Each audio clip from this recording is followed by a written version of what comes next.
வணக்கம் 8 மணி செய்திகளை வழங்குவதற்காக நான் ஷமீனா. மறைந்த முதல்வர் ஜெயலலிதாவின் மர்ம மரணம் குறித்து சிபிஐ விசாரணைக்கு தமிழக அரசு பரிந்துரைக்க வேண்டும் என்றும் வி.கே. சசிகலா குடும்பத்தில் உள்ள அனைவரையும் அதிமுகவிலிருந்து வெளியேற்ற வேண்டும் என்றும் முதல்வர் எடப்பாடி பழனிசாமி அணிக்கு ஓபிஎஸ் அணி அதிரடி நிபந்தனைகளை விதித்துள்ளது. அதிமுகவின் 2 அணிகளையும் ஒன்றிணைந்த பேச்சுவார்த்தைக்கு வருமாறு ஓபிஎஸ் அணிக்கு முதலமைச்சர் எடப்பாடி பழனிசாமி அணி அழைப்பு விடுத்திருந்தது. இதுகுறித்து ஓபிஎஸ் அணியினர் இன்று ஆலோசனை நடத்தினர்.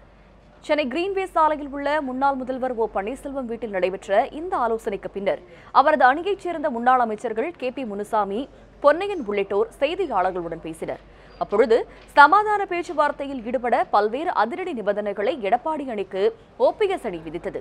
முன்னாள் முதலமைச்சர் ஜெயலலிதாவின் மர்ம மரணம் குறித்து சிபிஐ விசாரணை நடத்த தமிழக அரசு மத்திய அரசிற்கு பரிந்துரைக்க வேண்டும் என்பதை தங்களது முதன்மையான நிபந்தனை என்று கூறிய கே.பி. முனுசாமி, ஜெயலலிதாவின் ஆத்மா சாந்தியடையவே தங்கள் தர்ம யுத்தம் தொடங்கியிருப்பதாகவும் தெரிவித்தார். அதேபோல இன்று முதலமைச்சராக இருக்கின்ற திரு எடப்பாடி பழனிசாமி அவர்கள் புரட்சி தலைவி அம்மாவினுடைய மரணத்திற்கு சிபிஐ விசாரணை வேண்டும் என்ற கேட்டதை மாநில அரசு மத்திய அரசிற்கு சிபிஐ விசாரணை வைக்க வேண்டும் என்று இந்த ஆட்சி பரிந்துரை செய்ய வேண்டும். தேர்தல் ஆணையத்திடம் வி.கே. சசிகலா மற்றும் டிடிவி தினகரன் சார்பாக தாக்கல் செய்யப்பட்டுள்ள பிரமாண பத்திரங்களை வாபஸ் பெற வேண்டும் என்று வலியுறுத்திய ஓபிஎஸ் அணியினர் வி.கே. சசிகலா, டிடிவி தினகரன் ஆகிய இருவரிடமிருந்து முறைப்படி ராஜினாமா கடிதம் பெற வேண்டும் என்றும் கூறினார். மேலும் வி.கே. சசிகலா குடும்பத்தினர் அனைவரையும் முழுமையாக கட்சியிலிருந்து நீக்க வேண்டும் என்றும் கே.பி. முனுசாமி வலியுறுத்தினார்.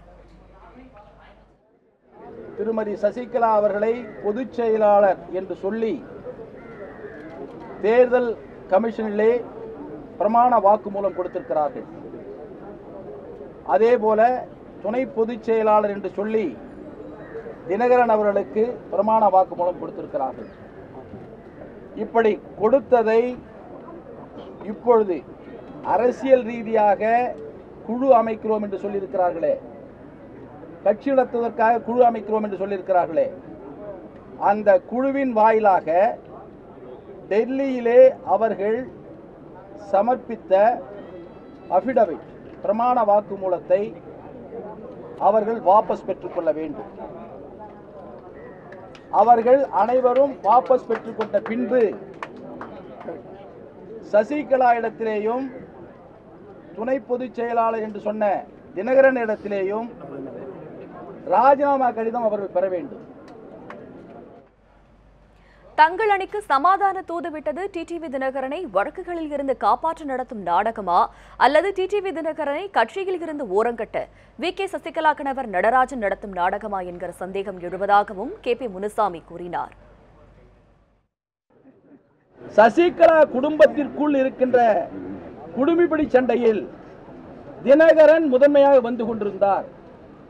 அந்த தினகரனை வெளியேற்றுவதற்காக சசிகலாவும் அவருடைய கணவர் நடராஜனும் அவருடைய தம்பி திவாகரனும் கூட்டு சேர்ந்து இவர்களை பகடைக்காயாக பயன்படுத்தி தினகரனை வெளியேற்றி ஏதோ ஒரு நாடகத்தை அவர்கள் அரங்கேற்றிக் கொண்டிருக்கிறார்கள். பொதுச் செயலாளர் பதவியை எதிர்பார்த்தோ முதலமைச்சர் பதவியை எதிர்பார்த்தோ பேச்சுவார்த்தைக்கு தயார் என்று கூறவில்லை என்று தெரிவித்த ஓபிஎஸ் அணியினர் இது தொடர்பாக நாடாளுமன்ற துணை சபாநாயகர் தம்பிதுரை தான் தோன்றித்தனமாக பேசுவதாகவும் அமைச்சர் ஜெயக்குமார் 3ஆம் தர அரசியல்வாதியை போல் பேசுவதாகவும் கடும் கண்டனம் தெரிவித்தனர். முதலமைச்சராகவும் சட்டமன்றத்தினுடைய அவை முன்னவராகவும் அதேபோல தொடர்ந்து இந்த தமிழகத்தினுடைய நிதி அமைச்சராகவும் புரட்சி தலைவி அம்மா அவர்கள் மரியாதைக்குரிய அண்ணன் ஓ பன்னீர்செல்வம் அவர்களை அமர்த்தி அழகு பார்த்தவர். அப்படி அழகு பார்த்திருக்கிறார் என்று சொன்னால் திரு ஓ பன்னீர்செல்வம் அவர்கள் புரட்சி தலைவி அம்மா இடத்திலே எவ்வளவு விசுவாசமாக, எவ்வளவு உண்மையானவராக, எவ்வளவு மரியாதை உடையவராக அவர் செயல்பட்டிருந்தால் புரட்சி தலைவி அம்மா அவர்கள் தொடர்ந்து ஒரு உச்ச இடத்திலேயே வைத்திருப்பார். அப்படிப்பட்டவரை தான் ஒரு 3ஆம் தர அரசியல்வாதியைப் போல திரு ஜெயக்குமார் அவர்கள் கருத்து சொல்லுகிறார்கள். இப்படி கருத்து சொல்லுகின்ற பொழுது நாங்கள் எப்படி அவர்களோடு பேச முடியும்? ஜெயலலிதாவால் 2 முறை முதலமைச்சர் பதவியில் வைத்து அழகு பார்க்கப்பட்டவர் முன்னாள் முதல்வர் ஓ பன்னீர்செல்வம் என்று கூறிய KP முனுசாமி, தமிழக அரசியலில் ஏற்பட்டுள்ள வெற்றிடத்தை ஓ பன்னீர்செல்வத்தால் தான் நிரப்ப முடியும் என்றும் கூறினார். ஜெயலலிதா மரணம் குறித்து CBI விசாரணை நடத்த வலியுறுத்தியும் ஓ பன்னீர்செல்வம் தான் முதல்வராக இருந்தபொழுது விசாரணைக்கு உத்தரவிடாதது ஏன் என எடப்பாடி பழனிசாமி அணியினர் கேள்வி எழுப்பியுள்ளனர். தங்கள் அணி மீது பல்வேறு விமர்சனங்களை எழுப்பி OPS அணியினர் அளித்த அதிரடி பேட்டிக்கு பின்னர் முதல்வர் எடப்பாடி அணியைச் சேர்ந்த நாடாளுமன்ற உறுப்பினர் வைத்தியலிங்கம், அமைச்சர்கள் தங்கமணி, SP வேலுமணி, CV சண்முகம் உள்ளிட்டோர் கூட்டாக செய்தியாளர்களை சந்தித்தனர். அப்பொழுது சமாதான பேச்சுவார்த்தையின் பின்னணியில் VK சசிகலா குடும்பத்தினர் நடத்தும் நாடகம் உள்ளதாக KP முனுசாமி கூறியதை அவர்கள் திட்டவட்டமாக மறுத்தனர். தேர்தல் ஆணையத்திடம் OPS அணியினர் கொடுத்துள்ள புகார் திரும்ப பெறப்பட்டாலே இரட்டை இலை சின்னம் மீட்கப்படும் என்று கூறிய அவர்கள் OPS அணிக்கு தங்கள் தரப்பில் எந்த நிபந்தனைகளும் விதிக்கப்படவில்லை என்று தெரிவித்தனர். முன்னாள் அமைச்சர் அண்ணன் KP முனுசாமி அவர்கள் சில கருத்துக்களை சொல்லியிருக்கிறார்கள். எங்களுடைய ஒரே எண்ணம் ஒன்றிணைந்து அம்மாவின் ஆட்சியை வருகிற 4 வருடம் தொடர வேண்டும். கட்சியினுடைய சின்னமான இரட்டை இலையை பெற வேண்டும்.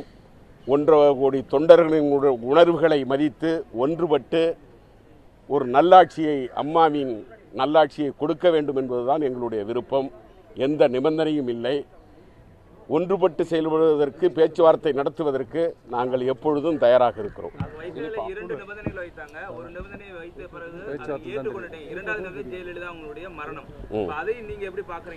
அதாவது மரணம், அம்மாவினுடைய மரணத்தின் போது அண்ணன் OPS அவர்கள் முதலமைச்சராக இருந்தார்கள். அவர் நினைத்திருந்தால் விசாரணை கமிஷன் வைத்திருக்கலாம். இப்பொழுது ஒருவர் பொதுநல வழக்கு உயர்நீதிமன்றத்தில் தாக்கல் செய்திருக்கிறார். அது நிலுவையில் இருக்கிறது. உயர்நீதிமன்றம் என்ன தீர்ப்பு சொல்கிறதோ அதன்படி நடப்பதற்கு அரசு தயாராக இருக்கிறது. இணக்கமான சூழலை இவ்வளவு வேகமா செய்யும் பொழுது இவ்வளவு காலதாமதப்படுத்துறதுக்கும் அவங்க ஒரு மாறுபட்ட கருத்து தெரிவிக்கிறாங்க. காலையில நிதியமைச்சர் ஜெயக்குமார் சொல்றாரு, ட்ரம்போட வெற்றி கூட இவர் தான் காரணம் சொல்லுவாரு அப்படின்ற ஒரு கருத்தை முன்வைக்கிறார். அப்போ ஒரு மறுபடியும் ஒரு குழப்பம், மறுபடியும் இந்த மாதிரியான ஒரு பிரச்சனைகள் ஏற்பட்டிருக்கு. எங்கள் மத்தியில் எந்த குழப்பமும் இல்லை. சில சொல்லுகின்ற நேரத்தில் சில வார்த்தைகள் தவறுதலாக வந்திருக்கலாம். அதை யாரும் பெரிதுபடுத்தக்கூடாது. ஒரே நோக்கம், ஒரே சிந்தனை, ஒன்றுபட்டு 1.5 கோடி தொண்டர்களின் உணர்வுக்கு மதிப்பு கொடுத்து இழந்த இரட்டலையை மீட்டு ஒரு வலுவான இயக்கமாக 4 வருடம் தொடர்ந்து ஒரு நல்லாட்சியை தருவதற்கு, மீண்டும் புரட்சித் தலைவி அம்மாவின் ஆட்சி தொடர்வதற்கு நாங்கள் நடவடிக்கையை மேற்கொள்வோம். சொந்த விருப்பு வெறுப்புகளை மறந்து கட்சியினுடைய நலனை பார்த்து செயல்பட வேண்டும். நிபந்தனைகள் என்பது உட்கார்ந்து பேசும்போது தான் தெரியும். இப்ப நீங்க தான் சொன்னீங்க, செய்திகள் வேலை வருவதெல்லாம் நீங்க தான் சொன்னீங்க நிபந்தனையை விதிக்கிறீங்க. நாங்க நிபந்தனை இல்லை, அவங்க தான் நிபந்தனை விதிக்கிறாங்க. அதை கூட நாங்க பொருட்படுத்தல. மகிழ்ச்சியாக 2 பேரும் ஒற்றுமையோடு பேசுவதற்கு நாங்கள் தயாராக இருக்கிறோம்.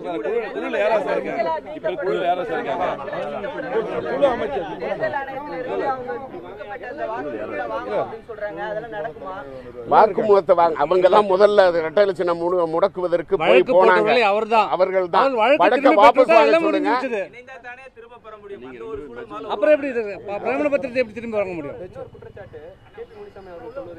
அதாவது சசிகலாவும் நடராஜன் அவர்களும் இணைந்து இவரை தினகரனை ஒதுக்கி வைப்பது போக ஒரு நாடகம் நடத்துகிறார்கள் அப்படின்னு சொல்லி KP முனுசாமி. எந்த நாடகமும் இல்லை. நாங்கள் அவர்களை விலகுபடி வற்புறுத்தினோம். அவர்களே மகிழ்ச்சியோடு திரு TTV தினகரன் அவர்கள் நான் ஒதுங்கிக் கொள்வதாக அறிவித்து விட்டார்கள். வேற எந்த மாற்றமும் இல்லை. சொல்றீங்க, புதிய பொதுச் செயலாளர் தேர்ந்தெடுக்கிறதுக்கு வாய்ப்பு இருக்கா, இல்ல புதிய துணை பொதுச் செயலாளர் தேர்ந்தெடுக்க வாய்ப்பு இருக்கா?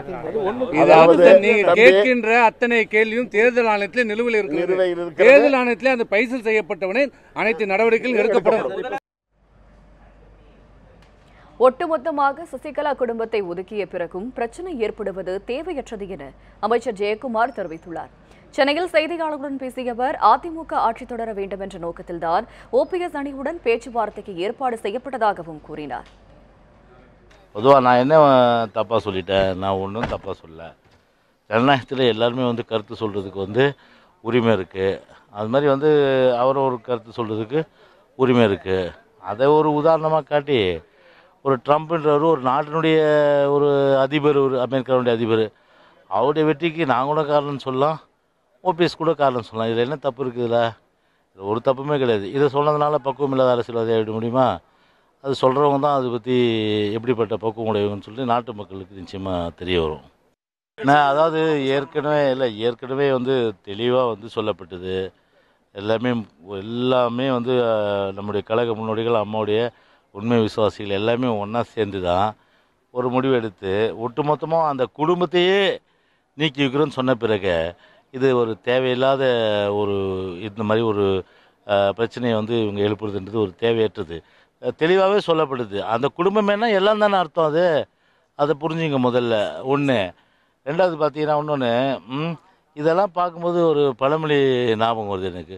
ஏதோ ஒன்று சொல்லுவாங்க, ஒன் பை ஒன்னாக ஒன்று சொல்லும்போது உண்மையிலேயே வந்து ஒரு உடன்பாடு இருந்து எங்களை பொறுத்தவரை வந்து ஒரு உடன்பாடு வந்து ஏற்படணும். அதன் மூலம் வந்து நம்முடைய அம்மாவுடைய ஆட்சி இந்த வருகின்ற 4 ஆண்டுகள் மட்டும் இல்லை, ஆண்டாண்டு காலம் தொடரணுன்ற அடிப்படையில் தான் அவ்வளோ தூரம் வந்து அந்த பேச்சுவார்த்தைக்கு வரேன்னு சொன்னப்போ கூட நாங்கள் வந்து எங்களுடைய கதவுகள் எல்லாம் திறந்து வைக்கப்பட்டிருக்குது. எப்போ வேணுமாலும் நீங்கள் வந்து பேசலாம், அதுக்கான நாள் குறிங்க, நாங்கள் கூட வரோன்னு சொல்லி ஓப்பனாகவே டிரான்ஸ்பரண்ட்டாக சொல்லிட்டு தான் இருக்கிறோம். நாங்கள் அது வராமல் நாங்கள் ஒவ்வொன்றா சொல்கிறது பார்க்க போனால் என்னமோ ஒரு பழமொழி சொல்லுவாங்க. இதுக்கு அவங்க வந்து பதில் சொல்ல நினைக்கிற கூரை ஏறி கோழி பிடிக்க முடியாதவர்கள் வானம் ஏறி வைகுண்ட பார்த்த கதையாக தான் இருக்குது. எங்களை பொறுத்தவரை திறந்த டிரான்ஸ்பரண்ட்டாக இருக்கிறோம். அதனால் வந்து அம்மாவுடைய ஆட்சி 4 ஆண்டுகளுக்கு மட்டுமில்லை, வருகின்ற ஆண்டிலும் தொடர வேண்டும் என்பதுதான் ஒட்டுமொத்த அனைத்து இந்திய அண்ணா திராவிட முன்னேற்ற கழக 1.5 கோடி தொண்டர்களுடைய விருப்பம், எல்லோருடைய விருப்பமாகும். எனவே அதற்கு வந்து நாங்கள் வந்து பார்த்தீங்கன்னா வாங்க வந்து பேசுங்க, எல்லாம் ஒன்றா சேர்ந்து செயல்படுவோம் தான் இன்றைக்கி சொல்லிட்டு இருக்கிறேன். ஆனால் வராமல் ஒன்று ஒன்றா சொல்கிறதுன்றது இந்த பழமொழி தான் ஞாபகம் வருது. ஓபிஎஸ் அணியுடன் பேச்சுவார்த்தை நடத்த தங்கள் அணி தரப்பில் குழு அமைக்கப்பட்டுள்ளதாக அமைச்சர் சி வி சண்முகம் கூறியுள்ளார். எந்த பிரச்சனையாக இருந்தாலும் அதனை பேச்சுவார்த்தையில் கலந்து கொண்டு தெரிவித்து தீர்வு காண ஓபிஎஸ் அணியினர் முன்வர வேண்டும் என்றும் அவர் கேட்டுக் கொண்டுள்ளார். நியூஸ் 7 தமிழுக்கு அளித்த பேட்டியில் அமைச்சர் சி வி சண்முகம் இதனை கூறினார். அதிமுகவின் இரு அணிகள் இணைவதற்கான பேச்சுவார்த்தை தொடங்கும் என்று முதலமைச்சர் எடப்பாடி அணியின் தரப்பில் வந்து தெரிவிக்கப்பட்டிருக்கிறது. இந்த நிலையில் சட்டத்துறை அமைச்சர் சி வி சண்முகம் நம்மிடையே இருக்கிறார். அவரிடம் கேட்போம். சார் வணக்கம். KP முனுசாமி அவர்கள் பேட்டி அளிக்கும் பொழுது இந்த அரசு வந்து பேச்சுவார்த்தைக்கான ஒரு முறையான ஒரு செயலில் வந்து ஈடுபடலை அப்படிங்கிற மாதிரியான ஒரு சில தகவல்களை வந்து தெரிவிச்சிருக்காரு. அதை நீங்கள் எப்படி பார்க்குறீங்க? திரு OPS அவர்கள் இணைந்து செயல்படுவதற்கு நான் வரவேற்கிறேன் என்று சொல்லியிருந்தார். அந்த கருத்தை நாங்களும் வரவேற்று இணைந்து செயல்படுவது நாங்களும் அதை வரவேற்கிறோம். எப்போது அழைத்தாலும் பேசுவதற்கு தயாராக இருக்கின்றோம் என்று சொல்லியிருந்தோம். அதற்காக குழு அமைக்கப்படும் என்று சொல்லியிருந்தோம். இப்போது குழு அமைக்கப்பட்டிருக்கிறது. எப்போது அவர்கள் பேச்சுவார்த்தைக்கு தயார் என்று சொன்னாலும் நாங்கள் அதற்கு பேசுவதற்கு தயாராக இருக்கின்றோம். எந்த விதமான நிபந்தனையற்ற நாங்கள் பேசுவதற்கு தயாராக இருக்கின்றோம். சார், இந்த நிலையில் வந்து அதிமுக பொதுச் செயலாளராக இருக்கும் சசிகலாவினுடைய குடும்பத்தினர் அனைவரும் வந்து கட்சியிலிருந்து வெளியேற வேண்டும் என்ற ஒரு நிபந்தனையும் வந்து அவர்கள் முன்வைத்திருக்கிறார்கள். அதற்கு என்ன மாதிரியான நடவடிக்கைகள் எடுக்கப்படும்? அவர்களுக்கான அந்த OPS அணியில் இருப்பவர்களுக்கு வந்து பதவிகள், கட்சியிலும் ஆட்சியிலும் பதவிகள் வந்து கிடைப்பதற்கான வாய்ப்புகள் இருக்கா? அவருடைய கோரிக்கையை ஏற்று நாங்கள் செயல்படவில்லை. அவர்கள் எங்களுக்கு நிபந்தனை வைத்து நாங்கள் செயல்படவில்லை. எங்களுடைய இந்த கட்சியை காப்பாற்றப்பட வேண்டும், தொண்டர்களை காப்பாற்றப்பட வேண்டும், அம்மாவுடைய ஆட்சி காப்பாற்றப்பட வேண்டும் என்ற நோக்கத்தாலே அவர்கள் விலக்கப்பட வேண்டும் என்று சொல்லி நாங்கள் கேட்டுக்கொண்டதுக்கிணங்க இன்றைக்கு அவர்களாகவே நாங்கள் விலகிக் கொள்கிறோம் என்று சொல்லிவிட்டார்கள். அந்த குடும்பத்தில் கூட நாங்கள் அரசியலிருந்து விலகிக் கொள்வதாக அறிவித்து விட்டார்கள். இன்று உண்மையாக அந்த பேச்சுக்கே இடமில்லை. மற்றபடி அந்த நிபந்தனைகள் என்பது பேச்சுவார்த்தையிலே அமரும்போது தான் அவர்கள் என்ன கேட்கிறார்கள், நாங்கள் என்ன சொல்கின்றோம் என்று பேசிதான் முடிவெடுக்கப்பட வேண்டும். நாங்கள் எந்தவித நிபந்தனையும் இல்லை, தெளிவாக இருக்கிறோம், வெளிப்படையாக இருக்கிறோம். சார், பேச்சுவார்த்தைக்கான குழு அமைக்கப்பட்டிருக்கிறதா? எப்பொழுது வந்து பேச்சுவார்த்தைக்கு வந்து நீங்கள் அழைக்க இருக்கீங்க அவர்களை? நாங்கள் பேசுவதற்கு தயாராக இருக்கிறோம். எப்போது வேண்டுமானாலும் எந்த நேரத்தில் சொன்னாலும் நாங்கள் பேசுவதற்கு தயாராக இருக்கிறோம். அவர்கள் அழைத்தால் நாங்கள் செல்வதற்கு தயாராக இருக்கிறோம். சார், அதே போல் வந்துட்டு இப்போது அவர்கள் குறிப்பிட்டிருக்கக்கூடிய விஷயங்கள் என்னவென்றால் மறைந்த முதலமைச்சர் ஜெயலலிதாவினுடைய மரணம் தொடர்பான விசாரணை மேற்கொள்ள வேண்டும். இதுவும் வந்து அவர்களுடைய நிபந்தனைகள் ஒன்றாக இருக்குது. அதற்கு ஏதாவது வாய்ப்புகள் இருக்கிறதா? அதே போன்று அமைச்சரவையும் வந்து சசிகலாவால் தீர்மானிக்கப்பட்டதுன்றது மாதிரியான கருத்துக்களை வந்து முன்வைத்திருக்கிறார்கள். அதை பற்றி உங்களுடைய கருத்து? பத்திரிகையில் வயலாக வர செய்திகள்லாம் நாங்கள் பதில் சொல்ல முடியாது. எதுவாக இருந்தாலும் பேச்சுவார்த்தையில் வந்து அவர்கள் வைக்கின்ற கோரிக்கைகள் தான் நாங்கள் பரிசீலிக்கப்படும். இத்துடன் 8 மணி செய்திகள் நிறைவடைந்தன. மேலும் பல அண்மை செய்திகளுக்கு இணைந்திருங்கள் நியூஸ் 7 தமிழுடன்.